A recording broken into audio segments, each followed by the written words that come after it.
Alright, welcome back to the next part of the guide and playthrough to Majora's Mask, and in the last part we learned the Goron's Lullaby from the Goron Elder and the Goron Elder's son.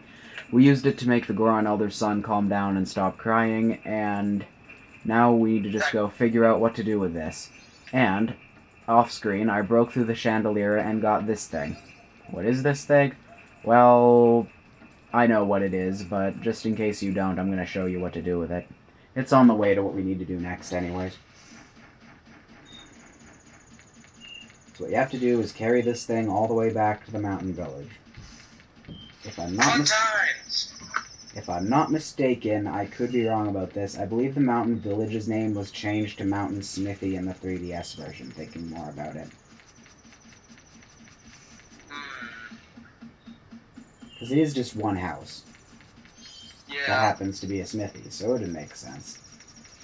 But I could be wrong about that. I'm not sure about that one. Oh well, that'd be a better name for it anyway. Uh-oh. Oh no.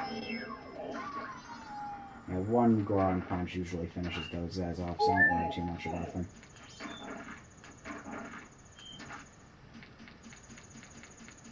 Just keep carrying the rock. Actually, one thing I want to point out. You see a treasure chest frozen in the ice down there. You're going to want to remember that for later. Once we get something that lets us break through the ice, or the ice melts and something lets us swim. Who knows which one it'll be, or maybe it'll just be revealed when the ice is gone. Just keep that chest in mind, it's kind of important. Yeah.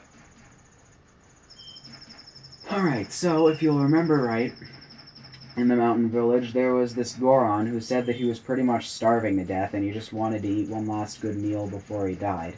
So we're going to comply with that request and bring him this piece of meat, except it's a rock. So what you want to do is just throw it up. Throw it up there.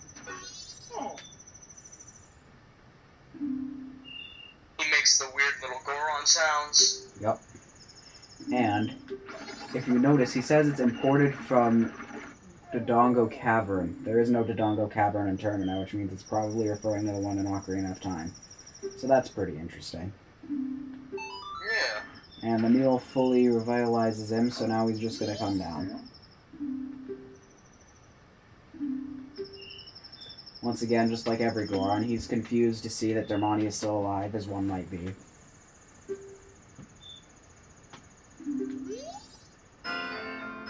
And we get the Don Garrow's mask. Looks just like Don Garrow, the conductor of the Frog Choir. Frog Choir. So he's just gonna go back to Goron Village for now. Alright, well, that's another mask to add to our list. How many you got at this point? So, okay, that's a good idea. I'll go over them. So far, we have the Great Fairy's Mask, the Mask of Sense, Don Giro's Mask, the Blast Mask, the Bremen Mask, and Camaro's Mask.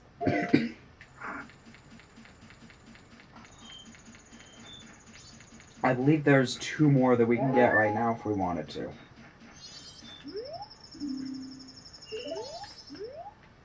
Yeah. So wait, you pronounce it Don Gero? I believe it's Don Garrow, yeah. Okay, yeah, I've that's what I thought. I've also heard it pronounced Don Giro, though, with sort of a French accent. That's true. I mean, granted, I've heard almost everything pronounced every way conceivable at this point. Yeah, that's the thing. Oh. Here we have a new enemy. These are ice keys. Yeah, these ones are actually called keys. There's one's called bats and one's called keys, but they're the same enemy. Except keys can have fire and ice elements. So what you want to do is run up this path we didn't see before, and Goron roll across these things. This is why you couldn't get across before getting the Goron mask, by the way. Yeah. If you look over there, you'll see that you'll get hit by a snowball, probably, but you'll also see that there's a piece of heart on top of that pedestal. Nothing we can do about that yet, so just ignore it for the time being, but keep in mind that it's there. There's there's a lot of things that are shown before you can actually access them in Majora's Mask. Yeah, definitely. Like that chest back there, that heart piece, and a few other things that we've already seen, such as... Well, that one's we're actually coming up on, so I'm not going to talk about it.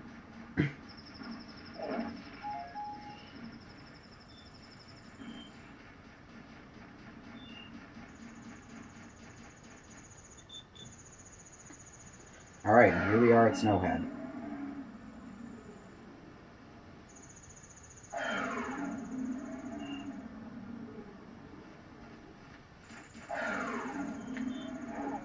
Alright, so let's try to run forward. There's something in the middle of the blizzard. Can't you see it? Screw the blizzard. No, you can't make it through. It's just going to push you back. So, she's saying that can't we see it, so what we want to do is pull out the lens of truth and take a look up there. And we'll see that it's this giant Goron blowing snow everywhere. Okay then. So if you remember right, not too long ago, we learned a song that makes all Gorons fall asleep, so let's play that.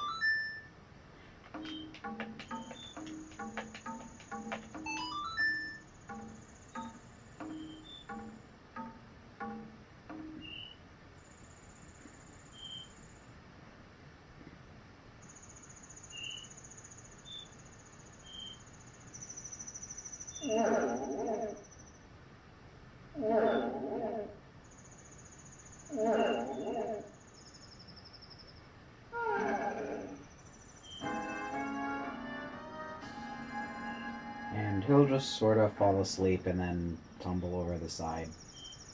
Don't worry, I'm sure he's fine. Another thing over here is the owl statue, so every time you see one, hit it with the sword or just push A next to it in the 3DS version and unlock it as a warp point.